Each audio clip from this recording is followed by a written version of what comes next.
Magsisimula na sa October 1 ang paghahain ng Certificate of Candidacy para sa 2025 midterm elections. Dahil dito, mas pinahigpit ng COMELEC ang guidelines para sa mga nais kumandidato. Yan ang ulat ni Luisa Erispe.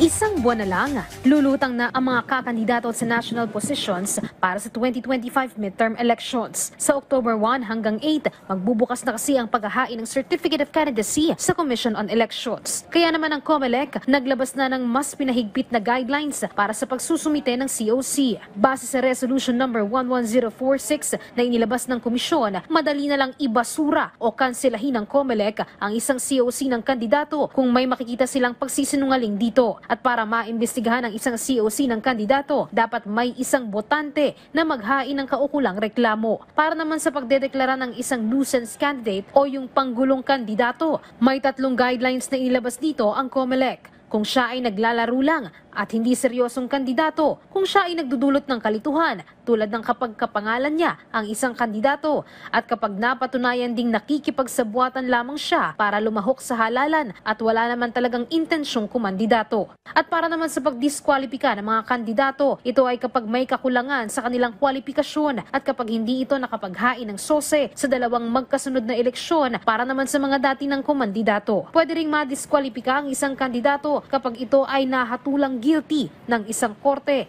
dahil sa korupsyon sa eleksyon, nakitaan ng akto ng terorismo, sobra sa paggasta sa kampanya. Nagpaalala naman ng COMELEC na sa mga maghahain ng petisyon, dapat maisumite na ito bago pa man proklamahin ang kandidato. At para naman sa mga maghahain ng COC na gagamit ng substitution, papayagan lang ito ng October 1 to 8 at kung lalagpas pa ay aplikable lang kung may namatay o incapacitated na ang naghain ng COC.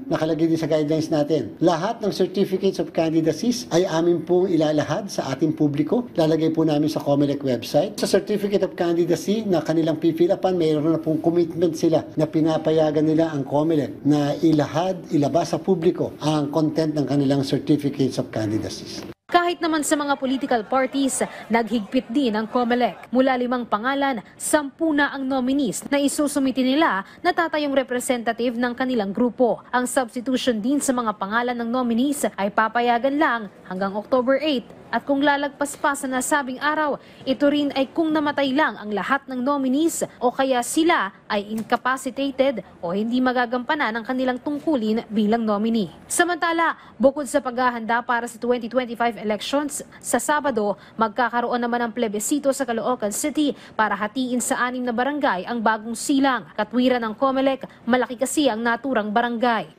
Yan po naman ay ang purpose natin is to ensure that there will be peace and order in the conduct of the plebiscite. And sa mga susunod po na mga halalan, laging dapat nagagamit natin ang AFP at PNP para naman siguraduhin na magiging maayos ang pagboto ng mga kababayan natin.